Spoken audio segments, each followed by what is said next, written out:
10년 만에 세 번째로 많이 매수한 그런 외국인이 코스닥 시장에서 과연 어떤 주식을 쓸어 담았는지. 자, 근데 그 종목을 25일에도 똑같이 많이 매수를 했습니다.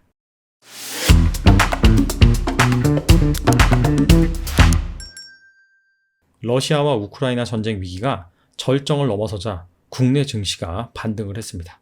특히 코스닥 시장 중심의 큰 폭의 상승세가 나왔죠. 상승을 이끈 주체는 외국인입니다. 코스닥 시장에서 금요일 3,454억 원을 순매수했습니다. 근데 이게 상당히 큰 규모예요. 지난 10년간 일별 외국인 투자자의 코스닥 순매수 금액 상위 10위를 한번 매겨보면 2월 25일 날 순매수한 규모가 역대 3위 정도에 해당이 됩니다. 지난 16일 같은 경우에도 2,800억 원어치 순매수를 했거든요. 즉 한 최근 10일간 외국인이 순매수한 이틀 정도가 지난 10년간 가장 많이 순매수한 역대 10위 리스트에 해당이 된다. 바로 그런 얘기입니다. 외국인 입장에서는 상당히 많이 빠진 한국 주식, 저가 매수에 메리트가 있다 라고 판단을 하면서 뭔가 투심이 돌아서는 그런 상황이 온다 라고 한다면 발빠르게 매수하고 있는 그런 상황인데요. 자, 과연 10년 만에 세 번째로 많이 매수한 그런 외국인이 코스닥 시장에서 과연 어떤 주식을 쓸어 담았는지, 투자 관점에서는 어떤 의미가 있는지 그 부분에 대해서 알아보도록 하겠습니다. 자, 먼저 코스닥 시가총액 상위 종목들이 어떤 섹터로 구분이 되어 있는지 살펴보겠습니다. 코스닥 시가총액 상위 50개 종목을 섹터 분류한 것입니다. 가장 많은 업종은 제약과 바이오고요. 뒤를 이어서 반도체, 2차전지, 미디어, 게임과 소프트웨어 순으로 나와 있습니다. 자, 그렇다면 외국인이 지난 25일 순매수한 종목 상위 50개의 섹터 분류를 해보겠습니다. 마찬가지로 제약과 바이오가 가장 많습니다. 자, 그런데 2위가 2차전지입니다. 원래 2차전지 같은 경우에는 시총 상위 섹터 분류를 보시면은 12%밖에 안 됩니다. 하지만 외국인이 많이 매수한 종목을 섹터 분류해 보면은 2차전지가 21%로 2위 정도를 차지하고 있습니다. 그 뒤를 이어서 게임과 소프트웨어, 기계, 디스플레이, 반도체 순으로 나갑니다. 자, 그래서 외국인이 쓸어 담은 그런 주식들 대부분이 바로 2차전지다. 다른 기업보다는 적극적으로 2차전지 관련 주식을 매수했다라고 볼 수가 있습니다. 이에 앞서서 이슈가 있었습니다. 이 러시아와 우크라이나 이슈 때문에 계속해서 천연가스 가격이라든지 원유 가격 이런 것들이 올랐잖아요. 자, 그래서 이 대체재 성격이 강한 친환경 관련 주식들이 큰 폭으로 상승을 했습니다. 24일 현재 시각 글로벌 증시에서 말이죠. 풍력이라든지 기타 친환경 관련주들이 급등을 하는 바람에 아무래도 이 같은 섹터로 볼 수 있는 2차전지 이쪽으로 매기가 쏠린 것이 아닌가 생각을 해봅니다. 자, 실제 2차전지뿐만 아니라 CS 윈드라든지 풍력이라든지 수소 이거와 관련된 주식들도 25일 날 큰 폭의 상승세를 보였죠. 자, 지금까지 외국인이 많이 담은 섹터에 대해서 알아봤는데, 자, 이번엔 개별 기업 관점에서 한번 접근을 해보겠습니다. 외국인은 단기성 매매도 많기 때문에 중장기 관점에서 펀드멘탈이 좋아지는 그런 기업을 골라보자는 취지입니다. 자, 그래서 대표적인 세 가지 기준을 세웠는데요. 첫 번째, 올해 영업이익이 개선될 것으로 기대되는 종목입니다.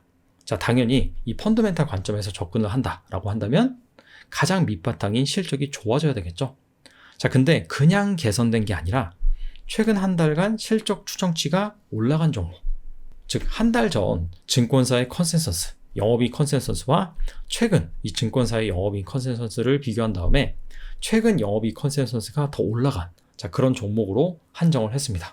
그리고 마지막으로 시가총액 순위보다 외국인의 순매수 순위가 더 높은 종목, 그런 종목으로 추렸습니다. 가령 이런 거죠. 셀트리온 헬스케어가 시가총액 1위입니다. 코스닥 시장에서.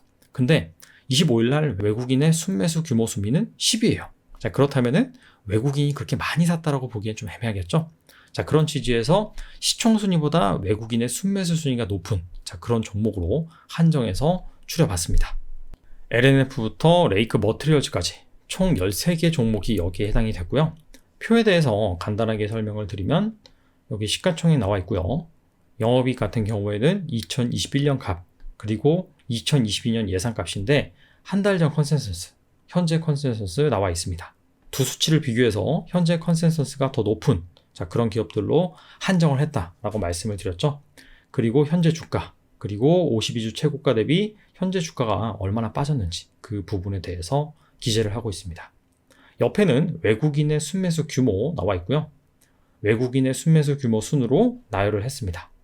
그리고 외국인의 순매수 순위, 그리고 시총 순위 이렇게 나와 있어서 앞서 말씀드린 것처럼 시총 순위보다 외국인의 순매수 순위가 더 높은 그런 종목들로 추렸다라고 말씀을 드렸습니다. 자, 이 중에서 몇몇 기업 살펴보겠습니다. LNF 같은 경우에는 시총 순위야 외국인의 순매수 순위가 거의 비슷하고요. 자, 심텍이 반도체 후공정 기판 업체죠. 시총 순위는 25위인데 외국인의 순매수 순위는 5위입니다. 반도체 후공정 기판이 지금 쇼티지 상황입니다. 후공정 쪽에 점점 집중이 되면서 후공정 기판 수요도 계속해서 늘어나고 있는 상황인데요.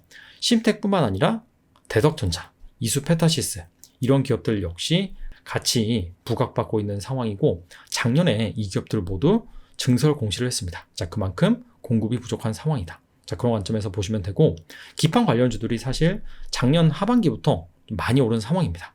자, 그럼에도 불구하고 많이 오른 다음에 조정을 받고 다시 계속해서 반등이 나오고 있는데 그 이유가 지금 시장에서는 확실한 걸 좋아합니다. 확실하다는 것은 무엇이죠? 바로 실적이죠. 그렇기 때문에 올해 같은 경우에도 계속해서 실적이 잘 나올 것으로 예상이 되고 있기 때문에 이렇게 매수세가 몰린다라고 보시면 될 것 같고요. JYP 엔터, YG 엔터테인먼트 두 기업은 엔터주죠. 이 엔터주 같은 경우에는 리오프닝의 수혜주다라고 불리고 있습니다. 원래도 실적이 좀 잘 나왔는데 리오프닝이 실시된다라고 한다면 그동안 하지 못했던 콘서트, 월드 투어 이런 것들을 할 수 있잖아요. 자, 그래서 기대감이 많이 몰리고 있고 특히 YG 엔터테인먼트 같은 경우에는 최근에 실적을 발표했는데 어닝 서프라이즈를 냈습니다. 그리고 주요 아티스트들 블랙핑크 컴백, 월드 투어, 빅뱅 컴백 이런 것들이 예상되고 있기 때문에 최근 컨센서스가 상당히 좀 빠르게 상승하고 있는 그런 상황입니다. 그리고 인텔리안테크라는 종목이 있습니다. 이 종목은 약간 좀 생소할 수가 있는데요. 해상용 안테나 글로벌 1위 기업입니다. 위성 통신용 안테나도 만들고 다양한 위성 방송 수신 안테나도 생산을 합니다. 이 기업 같은 경우에는 증권가에서 이 우주 경쟁의 수혜주다라고 지목을 하고 있습니다. 인텔리안테크가 직접 위성을 만드는 건 아니지만 그 위성에 들어가는 안테나를 제조합니다. 구체적으로 말씀드리면 저궤도 위성용 안테나를 만듭니다. 자, 그래서 글로벌 위성 인터넷 서비스 기업인 원앱에 납품을 하고 있죠. 원앱이 이 스페이스X와 이 우주 위성 전쟁을 하는 그런 기업입니다. 이쪽 발주 물량이 늘어날 것으로 예상이 되고 있는 상황이에요. 자, 그 다음으로 아스트 한번 살펴보도록 하겠습니다.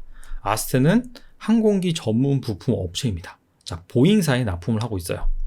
자, 근데 2019년부터 이 아스트가 계속해서 실적이 안 좋았습니다. 2019년에 보잉 737기 두 차례 추락 사고가 발생을 하면서 아스트 역시 피해를 봤고요. 그 다음부터 좀 살아나나 했더니 갑자기 코로나가 터지는 바람에 2년을 그냥 날려버렸죠. 그래서 현재 재무 구조도 좀 안 좋아진 상황이고요. 이에 따라서 최근에 400억 규모의 신주 인수권 부사채 BW도 발행을 했습니다.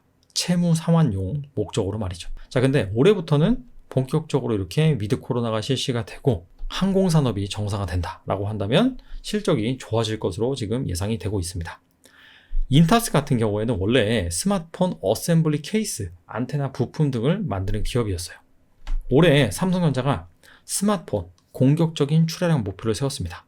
3억 3천만 대. 작년 같은 경우에는 2억 7천만 대밖에 못 팔았거든요. 그래서 그런 부분에 있어서 일단 기대감이 있고요. 무엇보다도 과거에는 스마트폰 이런 것만 담당을 했었는데 이제는 가전, 자동차 부품 쪽으로 지금 확장을 하고 있는 상황입니다. 그런 차원에서 실적이 좋아질 것으로 현재 예상이 되고 있습니다. 그리고 여기 주황색으로 칠해놓은 기업들 있죠. 하나마이크론, 바이넥스, 제이시스 메디칼. 자, 이런 기업들은 제가 2월 16일 날 그때도 외국인이 한 2,800억 원어치 코스닥 시장에서 매수를 했거든요. 자, 그때 소개해드린 종목들입니다. 자, 근데 그 종목을 25일에도 똑같이 많이 매수를 했습니다. 그래서 이런 것들을 보면은 확실히 좀 시장의 투자 심리가 살아나는 그런 상황이 온다라고 한다면 이 공통적으로 계속해서 매수하는 종목은 있다라는 것을 암시해주지 않나 생각을 해봅니다. 정리를 해보겠습니다. 자, 외국인은 섹터 관점에서는 주로 2차전지 기업을 많이 매수를 했다. 그 이유는 우크라이나와 러시아의 전쟁 이슈로 인해서 에너지 가격이 막 오르니까 대체제로 부각받고 있는 친환경, 이쪽 섹터에 돈이 몰렸다. 자, 그런 차원에서 2차전지 역시 매수를 하지 않았나 생각을 해볼 수 있고요. 그리고 외국인이 매수한 종목 중에서 이 펀드멘탈 관점에서 볼만한 주식들 살펴봤는데요. 앞서서 말씀드린 것처럼 2월 16일 날 매수했는데 이번에 또 매수한 종목도 있었고요. 그리고 확실히 실적이 잘 나올 것으로 예상이 되고 실제 4분기 실적을 발표했을 때 그에 화답하는 그런 성과를 보인 그런 종목들을 중심으로 매수를 했다. 그리고 앞에 그 종목들 자세히 한번 살펴보시면은 52주 고가 대비 많이 하락한 종목은 별로 없습니다. 이렇게 시장의 변동성이 확대되는 그러한 상황에서도 실적이 계속해서 잘 나오고 그런 것들을 증명을 하는 업체들 같은 경우에는 계속해서 뭔가 시장이 반등하는 투자 심리가 살아나는 그런 국면에 와서는 매수세가 유입이 되면서 반등이 세게 나온다. 그러다 보니까 생각보다 시장에 비해서 선방한 그런 기업이 많다. 그래서 여러분들도 꼭 이런 종목을 투자하셔라 라는 것보다도 이렇게 실적이 지금 상황에서는 잘 나오는 시장에 확실한 신뢰성을 던져주는 그런 종목들을 중심으로 보시는 게 좋지 않을까 생각을 해봅니다. 다음 주 러시아와 우크라이나 이슈가 좀 더 사그라들어서 의미 있는 반등이 계속해서 나오면 좋겠네요. 감사합니다.